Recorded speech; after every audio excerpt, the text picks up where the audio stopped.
इस मूवी की स्टोरी एक ऐसी प्रिंसेस के बारे में है जो इंसानों की रक्षा करने के लिए और वर्ल्ड वॉर को ख़त्म करने के लिए अपना सब कुछ छोड़ देती है।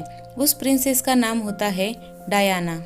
डायना इस वक्त पेरिस में रहती है और उसके पास एक पर्सन आता है जिसके पास एक ब्रीफ केस होता है जो कि वेन इंटरप्राइज से होता है। वेन इंटरप्राइज ब्रूस वेन का है, मतलब बैटमैन का, जो कि गौतम शहर का रक्षक होता है।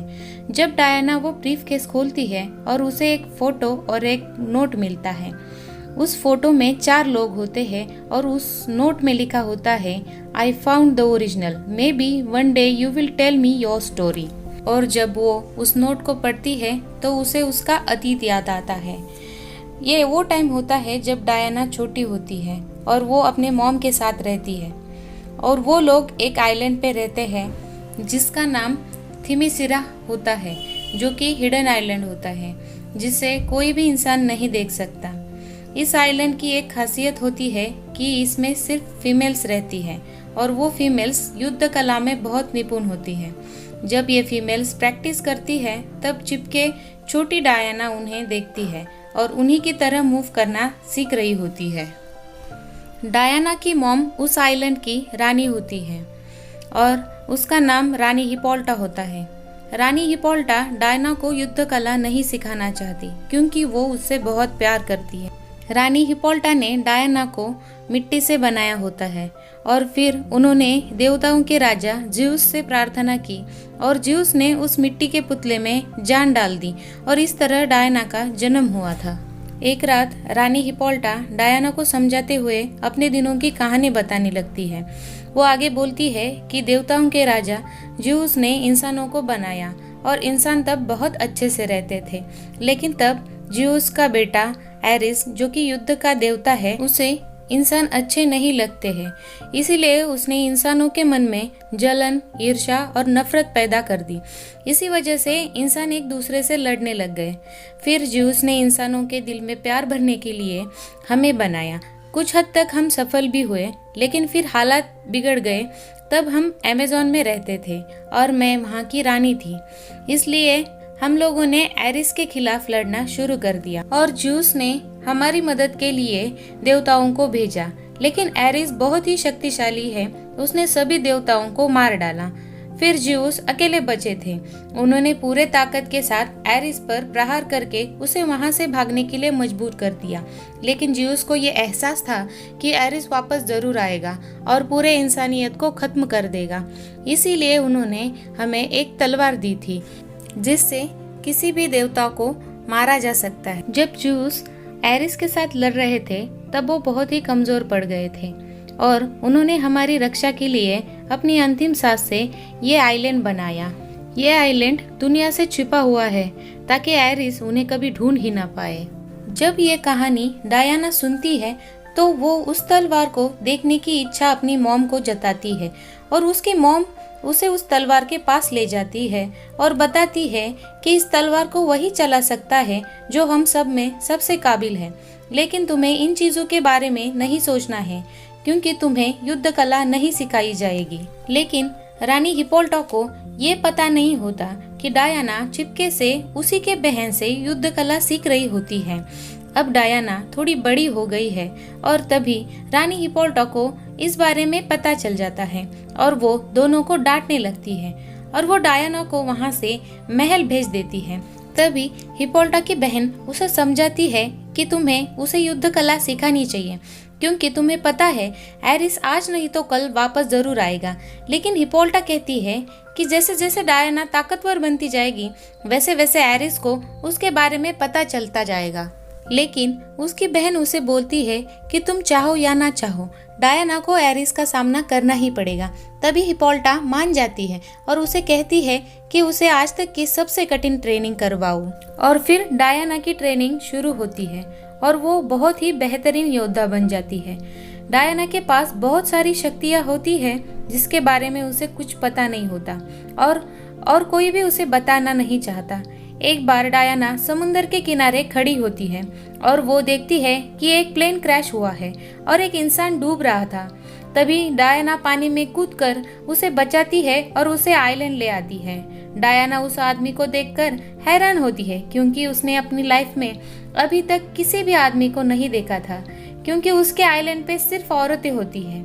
इस आदमी का नाम स्टीव होता है और तभी समुद्र में कुछ जहाजें आती है जिसमें जर्मन सिपाही होते हैं जो कि स्टीव का पीछा कर रहे थे, लेकिन उनको आगे कुछ भी नहीं दिख रहा था। फिर एक सिपाही को स्टीव के प्लेन का मलबा दिखता है। जैसे ही वो आगे बढ़ते हैं वैसे ही उन्हें वो आइलैंड विजिबल हो जाता है और वो स्टीव को भी देख लेते हैं और वो आइलैंड पर हमला कर देते हैं। लेकिन तभी सभी लेडी वॉरियर्स आती है और उनके साथ लड़ने लगती है। जर्मन सिपाहियों के पास बंदूकें होती है और लेडी वॉरियर्स के पास सिर्फ तीर और कमान, लेकिन वो युद्ध कला में इतनी माहिर होती है कि वो उन सिपाहियों को मार डालती है। लेकिन एक सिपाही डायना पर गोली चला देता है। तभी डायना की मौसी बीच में आती है और उसे गोली लग जाती है और वो वहीं पर दम तोड़ देती है। इससे डायना बहुत दुखी होती है।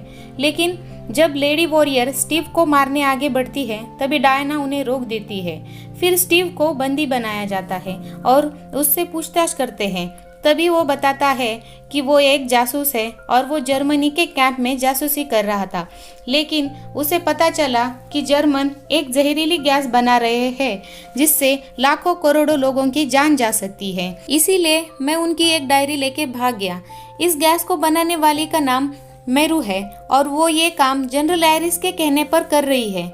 जल्द ही ऐसा समय आ सकता है कि पूरी दुनिया एक दूसरे से लड़ने लग जाए और कई देश एक दूसरे के खिलाफ ऐसे ऐसे हथियार यूज कर ले कि कोई सोच भी नहीं सकता। इस आइलैंड की बाहर की दुनिया में वर्ल्ड वॉर 1 की तैयारी हो रही थी और इस आइलैंड के किसी को भी इस बारे में कुछ भी पता नहीं था। स्टीव को ऐसा लगता है कि ये डायरी अगर ब्रिटिश खुफिया विभाग तक पहुंच पाए तो वॉर रुक सकती है। जब ये बातें डायना सुनती है तो उसे लगता है कि ये काम एरिस का है, क्योंकि वो ये दुनिया खत्म करना चाहता है और वो इंसानियत को बचाने के लिए इस आइलैंड से बाहर जाने के लिए निकलती है। मगर वो एक बार इस आइलैंड के बाहर निकली तो वो कभी भी इस आइलैंड पर वापस नहीं आ सकती। लेकिन वो इंसानियत को बचाने के लिए वो तलवार जिससे किसी भी देवता को मारा जा सकता है उसे अपने साथ लेकर निकलने वाली होती है। तभी उसकी मॉम उसे बोलती है कि अगर तुम यहाँ से गई तो फिर तुम दोबारा यहाँ कभी भी वापस नहीं आ सकती। लेकिन डायना कहती है कि मैं यहाँ रुककर क्या करूँगी, जो उसने हमें इंसानियत को बचाने के लिए बनाया है। और फिर वो जहाज से आइलैंड के बाहर स्टीव के साथ निकलती है और वो दोनों लंदन पहुँच जाते हैं और स्टीव वो डायरी अपने सीनियर ऑफिसर्स के पास देता है। वो डायरी 2 पुरानी भाषाओं में लिखी होती है और वहाँ पर किसी को भी वो डायरी पढ़ना नहीं आता।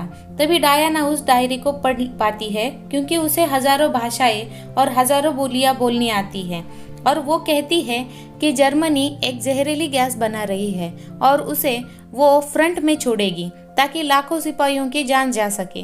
लेकिन वहाँ के सीनियर ऑफिसर्स बोलते हैं कि हम जर्मनी के साथ समझौता करेंगे। तभी स्टीव बोलता है कि मुझे एक मौका दीजिए, मैं उस जगह को जहाँ पे वो गैसेस बन रही है उसे नष्ट कर दूंगा। लेकिन सीनियर ऑफिसर्स उसे मना कर देते हैं। तभी डायना को बहुत गुस्सा आता है। उसे लगता है कि अगर वो गैसेस इस्तेमाल हुई तो लाखों सैनिकों की जान जा सकती है। तब स्टीव उसे वहां से ले जाता है और उसे बताता है कि वो लोग कुछ ना कुछ कर लेंगे। लेकिन डायना बोलती है कि वो एरिस है और वो किसी भी तरह का समझौता नहीं करेगा। डायना को लगता है कि इस वॉर का लीडर एरिस है।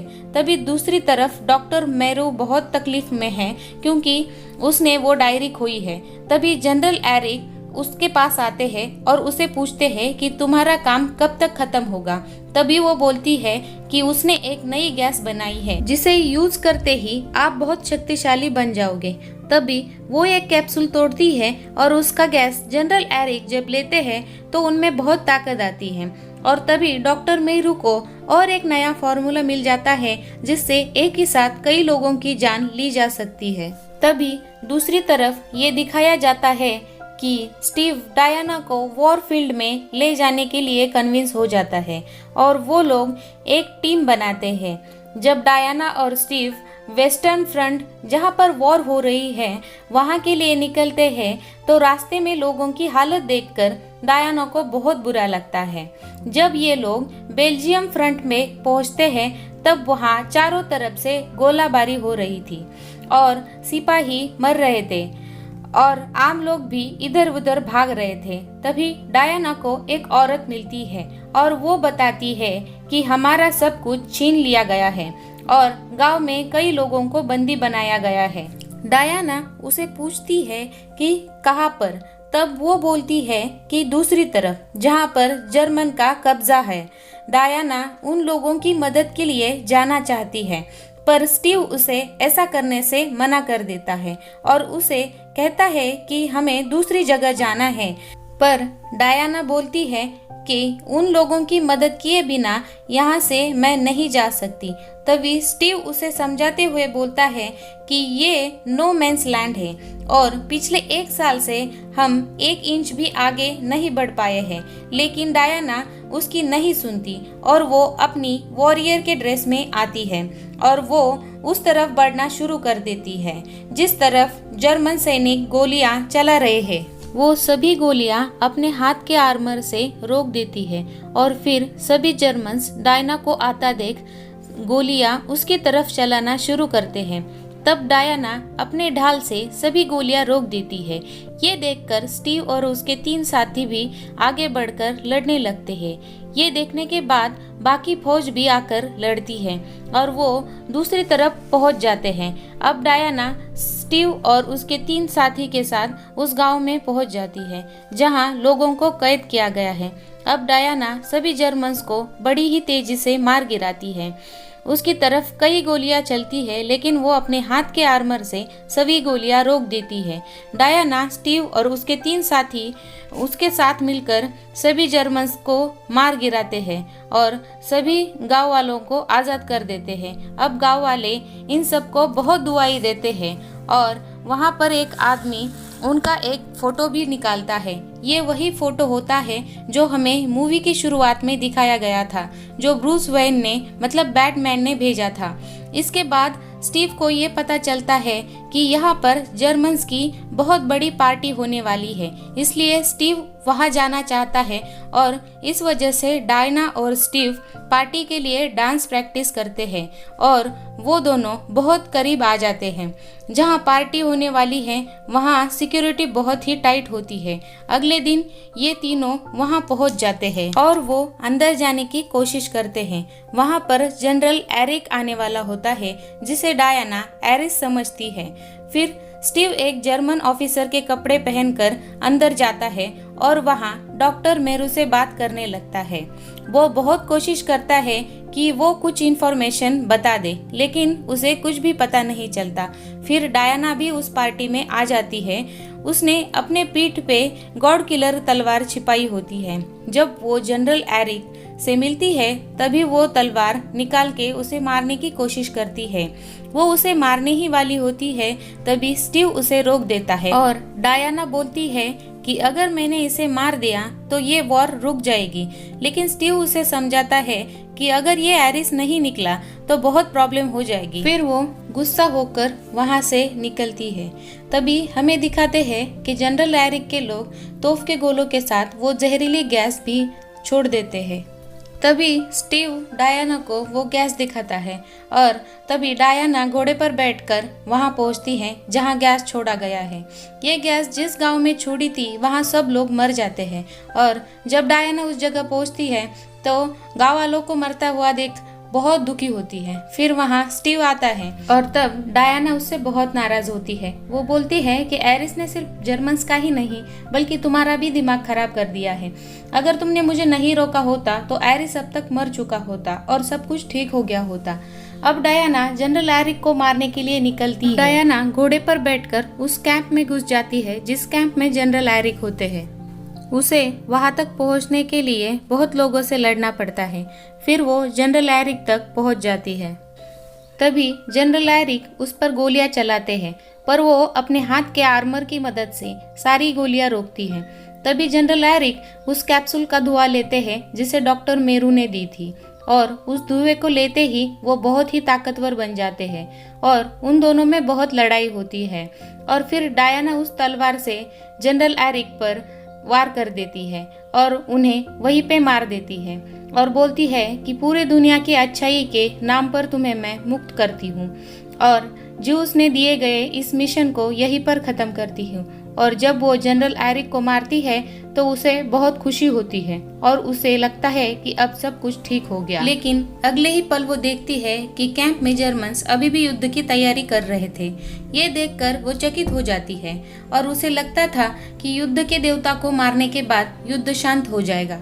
तभी स्टीव वहां पर आ जाता है और डायना उसे बताती है कि उसने एरिस को मार दिया है, पर अभी भी युद्ध की तैयारी हो रही है।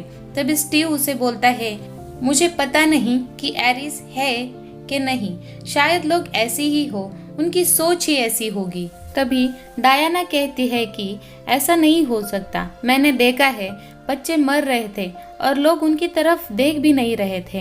ऐसा तभी हो सकता है जब उनका दिमाग एरिस के कब्जे में हो। तभी स्टीव बोलता है, नहीं, शायद इंसान ही ऐसे हो, वही एक दूसरे के साथ लड़ना चाहते हो। तभी डायना बोलती है कि मेरी मॉम ने सही कहा था, इंसान मेरी मदद के लायक नहीं है और अब मैं कुछ भी नहीं कर सकती। तभी स्टीव बोलता है कि ऐसा मत कहो, तुम्हारी मुझे बहुत जरूरत है, क्योंकि अभी भी बहुत सारे लोगों की जान बचाई जा सकती है। और स्टीव वहां से निकल जाता है। तभी डायना को उसके पीछे कोई है ऐसा लगता है और वो मुड़ के देखती है। तभी वहां उसे सर पैट्रिक नजर आते हैं, जो स्टीव के सीनियर ऑफिसर होते हैं, जो कि यूके के ऑफिसर होते हैं। फिर भी वो जर्मनी के कैंप में थे और वो कहते हैं कि तुम्हारी मॉम ने सही कहा था, इंसान हमारी मदद के लायक नहीं है और हमें उन्हें नष्ट कर देना चाहिए। तभी डायना समझ जाती है कि यही एरिस है और वो गॉड किलर तलवार निकाल के एरिस पर हमला कर देती है। पर एरिस अपना हाथ आगे कर देता है और वो तलवार उसके हाथ पर लगकर पूरी तरह से खत्म हो जाती है। फिर डायना ये देखकर बहुत शॉक्ड हो जाती है और वो बोलता है कि इंसानों ने हमसे हमारी धरती छीन ली है और वो उसका जल्द ही विनाश कर देंगे। ज्यूस के हमले के बाद मैं बहुत वीक हो गया था और मैंने कई सालों तक इंतजार किया। फिर इंसान इस धरती पर जो विनाशक हथियार बना रहे थे, उसके फॉर्मूलास मैंने ही उनके कान में बताए थे, लेकिन उसका इस्तेमाल उन्होंने खुद किया है। मैंने इंसानों को खत्म करने की कई कोशिशें की, पर मैं कामयाब नहीं हो सका। लेकिन अब मुझे कोई भी नहीं रोक सकता। मैंने जिस दिन तुम्हें पहली बार देखा था, उसी दिन मैं तुम्हें मार सकता था, लेकिन मैं तुम्हें इंसानों की असलियत दिखाना चाहता था। और वो उसके विजन्स के साथ डायना को दिखाता है कि धरती पूरी तरह से खत्म हो रही है और इसकी वजह इंसान है। तुम मेरे साथ मिल जाओ, हम दोनों मिलके इंसानों को खत्म कर देंगे और फिर से इस धरती को पहले जैसा सुंदर बना देंगे। और वो आगे बोलता है कि वो तलवार कोई गॉड किलर तलवार नहीं है, बल्कि तुम ही वो हथियार हो जिसको ज्यूस ने मुझे मारने के लिए बनाया है और सिर्फ भगवान ही भगवान को मार सकता है। तभी डायना बोलती है कि मैं तुम्हारे साथ कभी नहीं मिल सकती। ज्यूस ने मुझे इंसानों की रक्षा करने के लिए बनाया है। इसके बाद उन दोनों में बहुत बड़ा युद्ध हो जाता है। तभी दूसरी तरफ स्टीव और उसके साथी ये देखते हैं कि जर्मन्स जहरीली गैस वाले बॉम्ब्स को लंदन में गिराने वाले हैं और वो एक प्लेन में वो सारे बॉम्ब्स रखते हैं। तभी स्टीव को ऐसा लगता है कि उस प्लेन को अगर हवा में ब्लास्ट कर दिया तो सारी गैसेस ऊपर ही चली जाएंगी और धरती पर वो नहीं आ पाएंगी, और वो उसके लिए प्लानिंग करता है। तभी दूसरी तरफ डायना और एरिस के बीच में युद्ध चल रहा था और वहाँ बहुत बड़ा विस्फोट हो जाता है और डायना वहाँ से गिर जाती है। तभी वहाँ पर स्टीव आता है और बोलता है कि मुझे जाना होगा। तभी डायना बोलती है कि सब कुछ मुझ पर छोड़ दो, मैं सब कुछ संभाल लूंगी। तभी स्टीव उसे बोलता है कि आज को मुझे संभालने दो और कल को तुम संभाल लेना, और मैं तुमसे बहुत प्यार करता हूँ। यह कहकर वो वहाँ से निकल जाता है, उस जहरीली गैस वाली प्लेन में जाता है और फिर एरिस और डायना की लड़ाई होती है। एरिस डायना पर बुरी तरह हावी हो जाता है और वो लोहे की शिकंजे में डायना को कसकर बांधता है और वो जमीन पर पटक देता है। तभी डायना ऊपर देखती है, उसे वो प्लेन दिखता है जिसमें स्टीव बैठा था और वो प्लेन हवा में ब्लास्ट हो जाता है। ये देखकर डायना उसे बर्दाश्त नहीं कर पाती और वो स्टीव की मौत पर जोर से चिल्लाती है और वो लोहे की शिकंजे टूट जाती है। तभी स्टीव के 3 साथी उस बॉम्ब को भी ब्लास्ट कर देते हैं जहां पर वो जहरीली गैसेस बनाई जाती है। तभी डॉक्टर मेरू वहां से बाहर निकलती है और डायना के सामने आ जाती है। तभी एरिस उसे बोलता है कि यह इंसान का असली चेहरा है, मार दो इसे। तभी डायना उसे मारने के लिए एक टैंक उठाती है, लेकिन तभी उसे स्टीव के शब्द याद आते हैं कि हमेशा प्यार की राह पर चलो, और वो डॉक्टर मेरू को छोड़ देती है और फिर वो एरिस पर हमला कर देती है। इन दोनों में बहुत युद्ध होता है और तभी एरिस बिजली की शक्तियों का इस्तेमाल करता है, क्योंकि डायना और एरिस दोनों भी ज्यूस के बच्चे हैं और ज्यूस बिजली और तूफानों के देवता है। एरिस बिजली का प्रहार डायना पर करता है, लेकिन डायना उस बिजली को अपने हाथों में एब्सॉर्ब कर लेती है। तभी एरिस बहुत सारी बिजली का प्रहार उस पर करता है, पर डायना सारी बिजली को अपने हाथों में एब्सॉर्ब कर लेती है और हवा में उठकर उस सारी बिजली को एरिस पर गिराती है और तभी एरिस का अंत हो जाता है। फिर सभी लोग एक दूसरे से गले मिलते हैं और वर्ल्ड वॉर वहीं पर रुक जाता है। फिर सभी सोल्जर्स जो वॉर में लड़ रहे थे वो अपने घर आ जाते हैं और हर तरफ खुशियों का माहौल बन जाता है। अब कहानी फिर से प्रेजेंट में आ जाती है और वंडर वुमन ये सब सोच रही थी और वो कहती है कि मैंने हमेशा इंसानों को बचाने की कोशिश की है और उसे लगता है कि सिर्फ प्यार ही है जो दुनिया को बचा सकता है। फिर वो बैटमैन को थैंक्स का मेल भेजती है। इसके बाद ये दिखाया जाता है कि वो वंडर वुमन की ड्रेस में दुनिया को बचाने के लिए निकल पड़ती है और ये कहानी यहीं पर खत्म होती है। अगर आपको मेरा ये वीडियो अच्छा लगा हो तो मेरे चैनल को लाइक, शेयर और कमेंट ज़रूर कीजिए और मेरे चैनल को सब्सक्राइब भी ज़रूर कीजिए। Thank you.